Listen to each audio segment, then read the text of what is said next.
नमस्कार विद्यार्थी मित्रांनो, तुम्हा सर्वांचं मिस्टर प्रोफेसर या यूट्यूब चॅनल मी स्वागत करतो. बघा, तुम्ही थंबनेल बघितलेलेच आहे. आपण सर्वप्रथम बघा, आपल्याला जायचं आहे आता. बघा, ॲडमिशन पोर्टलवर गेलो आपण. ॲडमिशन पोर्टलवरून बी.टेक या पोर्टलवर गेल्यानंतर सर्वात प्रथम महत्त्वाची गोष्ट म्हणजे बघा हा होम. तर बघा, जी काही डेट आहे, रजिस्ट्रेशन डेट आहे ती एक्सटेंड झालेली आहे. इथं लक्षात, म्हणजे तुम्हाला 19 तारखेपर्यंत online registration application and uploading required ज्या काही गोष्टी आहे त्या इथे तुम्हाला म्हणजे 19 तारखेपर्यंत सायंकाळी 5 वाजेपर्यंत. बघा, इथं पण तुम्ही न्यूजमध्ये बघू शकता, registration of application form has been extended to 19, म्हणजे 19 तारखेला 19 तारखेपर्यंत 7 वाजेपर्यंत, आणि जे काही डॉक्युमेंट व्हेरिफिकेशन आहे तुम्हाला 20 तारखेपर्यंत करायचं आहे. ठीक आहे, ही एक महत्त्वाची गोष्ट होती. ओके, आफ्टर दॅट महत्त्वाची गोष्ट म्हणजे जो काही शेड्यूल आहे कॅपराऊंड पहिल्याचा. कॅपराऊंड बघा, इम्पॉर्टंट डेट्समध्ये गेल्यानंतर बघा, हे 19 तारखेपर्यंत तुम्हाला रजिस्ट्रेशन आणि 20 तारखेनंतर तुम्हाला ते फिजिकली आणि जे काही व्हेरिफिकेशन करायचं आहे ते. आफ्टर दॅट 22 तारखेला तुमचं प्रोव्हिजनल मेरिट लिस्ट लागणार. ठीक आहे, आणि display of the final merit list 27 तारखेला. याचं लक्षात, display of the final merit list म्हणजे 22 तारखेला प्रोव्हिजनल, आणि प्रोव्हिजनल मेरिट लिस्टवरूनच तुम्हाला तुमची रँक समजणार. ठीक आहे, आफ्टर दॅट मग या सगळ्या ग्रीवेन्स वगैरे झालं की 27 तारखेला तुमचं फायनल, आणि 27 तारखेलाच display of the provisional category wise seat matrix, म्हणजे कॅटेगरी वाईज पर्टिक्युलर कॉलेजला कशा प्रकारच्या सीट्स अवेलेबल आहे ब्रांच वाईज त्या सगळ्या गोष्टी होणार. ओके, आणि त्यानंतर 28, 29 आणि 30 या 3 दिवसात तुम्हाला भरायचा आहे online submission and the confirmation of option form for the CAP round 1 through the candidates log in. ठीक आहे, आणि त्यानंतर 2 तारखेला display of the provisional allotment for the CAP round second. मग ते ॲक्सेप्टन्स वगैरे हे जे काही 2-3 दिवस देणार आहेत ते. ठीक आहे, मग आता हा जो काही कॅप राऊंडचा शेड्यूल आहे म्हणजे 28 ते 30 मध्ये या दिवसात तुम्हाला समजा ज्या काही गोष्टी करायच्या आहे. ठीक आहे, ऑप्शन्स फॉर्म भरायचे आहे. तर मग या ऑप्शन्स फॉर्मसाठी मी एक व्यवस्थित अत्यंत महत्त्वाची स्ट्रॅटेजी मी तुमच्यासाठी घेऊन आलेलो आहे. तर बघा, आता ही स्ट्रॅटेजी तुम्ही क्लिअरपणे समजून घेण्याचा प्रयत्न करायचा आहे तुम्हाला. आता बघा, अतिशय इझिली मी सांगण्याचा प्रयत्न करतो. बघा, समजा एक विद्यार्थी आहे. ओके, त्यांनी PCM ग्रुपचा पेपर दिलेला आहे. त्या विद्यार्थ्याचं नाव आहे ABC, आणि त्याला स्पेशली पुणे आणि मुंबई सिटीमध्ये त्याला ॲडमिशन फोकस करायचं आहे. ओके, आणि तो पर्टिक्युलर SC कॅटेगरीचा आहे, आणि त्याचा जो काही स्कोर आलेला आहे 95.88 समथिंग. ठीक आहे, इथपर्यंत काही प्रॉब्लेम नाही. ठीक आहे, आता बघा, त्याचा स्कोर चांगला आहे. ओके, मग आता प्रिफरन्स लिस्ट बनवायची कशी. बघा, आता समजा बघा, हे डॉक्युमेंट तुमच्याकडे असणं महत्त्वाचं आहे.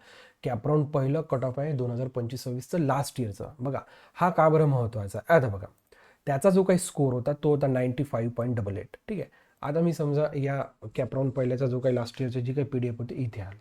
आता बघा, VGT आहे मुंबई. ठीक आहे, आता इथे बघा सिव्हिल ब्रांचसाठी बघा, हा जो काही कट ऑफ आहे स्टेट लेवलचा आहे, म्हणजे होम आणि अदर युनिव्हर्सिटी सगळं मिक्स आहे याच्यात. इथं लक्षात बघा, तर तो या कॅटेगरीचा होता. ठीक आहे, तो जो काही विद्यार्थी होता असं आपण समजू की तो मेल होता. इथं लक्षात, जो विद्यार्थी होते, कारण की मेल आणि फिमेलसाठी या दोघांसाठी पण जो काही कट ऑफ आहे तो वेगवेगळा राहणार आहे. येतं लक्षात, जो तो विद्यार्थी होता तो समजा मेल होता. ठीक आहे, काही हरकत नाही. मग तो विद्यार्थी मेल असल्यामुळे त्याला आपण जनरलमधूनच अप्लाय करावं लागतं. ठीक आहे, एखादी विद्यार्थिनी राहिली, मग तिला LSCचा कट ऑफ बघावं लागेल. ओके, विद्यार्थिनी जनरल आणि लेडीजमधनं दोन्हीकडनं अप्लाय करू शकतात, परंतु जो विद्यार्थी आहे तो फक्त जनरलमधनं. ठीक आहे, मग तुम्ही बघू शकता, बघा, त्याचा जो काय होता 95.88 होता, आणि इथं सिव्हिलला लागण्यासाठी 95.25 पाहिजे, म्हणजे इथं त्याची पॉसिबिलिटी जास्त आहे. त्याला होते 95.88. Let me zoom. ओके, त्याला होते 95.88, आणि सिव्हिलसाठी रिक्वायर्ड होते 95.25. ओके, म्हणजे VGT त्याला सिव्हिल इंजिनिअरिंग लागण्याचे चान्सेस मॅक्सिमम आहे. ठीक आहे, आणि जी काही क्लोजिंग रँक होती, जो काही लास्ट विद्यार्थी लागला 16,503. ठीक आहे, आणि याही विद्यार्थ्याचा जवळपास आपण जर अभ्यास करून बघितलं तर याची जवळपास 15,000च्या जवळपास रँक येण्याची शक्यता आहे. ओके, मग VGTची आपण नेक्स्ट ब्रांच चेक केली, इलेक्ट्रिकल. बघा, CS ला पॉसिबलच नाही. CS ला पर्सेंटेज आहे 98. IT पॉसिबलच नाही. इलेक्ट्रिकल बघा 96.65. याच्या लक्षात, 96.65, आणि याला 95.88. ओके, म्हणजे जो काही पर्सेंटाईलचा फरक आहे, म्हणजे जवळजवळ 1च्या जवळपास पर्सेंटाईलचा फरक पडला, आणि जी काय रिक्वायर्ड रँक आहे ती लागते 11,718. आणि याचं जे काय आपण एक्सपेक्टेड म्हटलं होतं की याची 15,000, आणि 15,000 आणि 11,000 मध्ये भरपूर फरक आहे. त्याच्यामुळे त्याला इलेक्ट्रिकल लागण्याची शक्यता कमीच आहे. परंतु आपल्याकडे 300 प्रिफरन्सेस आहेत, त्याच्यामुळे मी हा प्रिफरन्स ठेवला आहे. मे बी समजा यावर्षी समजा असं तर पॉसिबल नाही, कारण की 4-5 हजारचा रँकचा फरक आहे. हां, आपण म्हणजे 150-200 किंवा 500 1000पर्यंत रँकचा फरक आपण जाणून घेऊ शकतो. पण 4-5 हजार जर रँकचा फरक येत असेल तर लागण्याची शक्यता कमी आहे, परंतु आपण तो ऑप्शन्स ठेवलेला आहे. मग सेम विथ मेकॅनिकलसाठी पण गोष्ट तशीच झाली. मेकॅनिकलला इतके रँक लागतं, इतकं पर्सेंटाईल लागतं, पॉसिबल नाही. ठीक आहे. पण VGTIचं जे काही प्रोडक्शन इंजिनिअरिंग आहे, ठीक आहे. आता तुम्हाला हे मी काही क्रॉस चेक करणार नाही, मी ऑलरेडी क्रॉस चेक करून इथं आलेला आहे. VGTIचं जे प्रोडक्शन इंजिनियर आहे तिथं 94 लागते, म्हणजे इथं पॉसिबल आहे. ठीक आहे. टेक्स्टाईल आहे इथे पण पॉसिबल आहे. आता बघा CUPचा जो काही सिव्हिल आहे तिथे पण पॉसिबल आहे. 95.62 लागतं, त्याला 95.88 आहे. ओके. मग असं करत तुम्हाला अशा प्रकारची प्रिफरन्स लिस्ट बनवायची.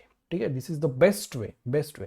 आणि यातही तुम्हाला 2 गोष्टीवर फोकस करायचा आहे, की समजा हा विद्यार्थी जो पर्टिक्युलर ABC विद्यार्थी आहे, समजा नागपूरचा आहे प्रॉपर, तर याच्यासाठी RTM जे काही राष्ट्रसंत तुकडोजी महाराज युनिव्हर्सिटी नागपूरची, या विद्यार्थ्यासाठी ती होम युनिव्हर्सिटी झाली. पुणा, ओके, पुण्याची जी काही युनिव्हर्सिटी आहे, पुण्यामध्ये समजा जर त्याला ॲडमिशन पाहिजे असेल तर पुण्यातले जे काही कॉलेजेस आहे, तर जी काही सावित्रीबाई फुले पुणे युनिव्हर्सिटी आहे, या विद्यार्थ्यासाठी ती झाली other than home university. Okay. काय होतं ना, आता हा स्टेट लेवलचा कट ऑफ होता म्हणून काही प्रॉब्लेम नाही. तुम्ही इथं बघू शकता, इथं सगळीकडे स्टेट लेवल लिहिलेलं आहे. ठीक आहे. तुम्हाला काही कॉलेजेस मी असे दाखवून देतो की जिथं होम युनिव्हर्सिटी, जसं बघा आता बघा बघा हा जो काही पर्टिक्युलर कॉलेज आहे, ओके, आता इथे बघा तुम्हाला होम युनिव्हर्सिटीचा कट ऑफ वेगळा आहे, अदर दॅन होम युनिव्हर्सिटीचा कट ऑफ वेगळा आहे, स्टेट लेवलचा कट ऑफ वेगळा आहे, या भानगडी येतात. त्याच्यामुळे तुम्हाला स्टेट लेवल, होम युनिव्हर्सिटी आणि अदर दॅन होम युनिव्हर्सिटी याही गोष्टी तुम्हाला बघणं अतिशय गरजेचं आहे. याच्या लक्षात आता इथं बघा, ओके, इथं बघा होम युनिव्हर्सिटी कट ऑफ आहे, अदर दॅन होम युनिव्हर्सिटीचा कट ऑफ वेगळा आहे. Okay. Other than home university allotted to the home university candidate, हे असा प्रकार राहतो. ठीक आहे. आता हे प्रत्येक कॉलेजचं वेगवेगळं राहतं, त्याच्यामुळे तुम्हाला त्याही गोष्टीवर भर द्यायचा आहे. अशा प्रकारे तुम्हाला ही जी काही स्ट्रॅटेजी आहे, इतकी परफेक्ट स्ट्रॅटेजी आहे की तुम्ही म्हणजे तुमचा जो काही कॅपराऊंड वनचा शेड्यूल लागणार आहे त्याच्या अगोदरच या सगळ्या गोष्टी तुम्हाला करून ठेवायच्या आहेत. तुम्हाला जर आपला व्हिडिओ आवडला असेल तर नक्कीच, ओके, मिस्टर प्रोफेसर या यूट्यूब चॅनलला लाईक करा, शेअर करा आणि सबस्क्राईब करा, आणि मॅक्सिमम तुमच्या मित्रांपर्यंत हा व्हिडिओ सर्क्युलेट करा, शेअर करा. Okay. So thank you for watching. See in the next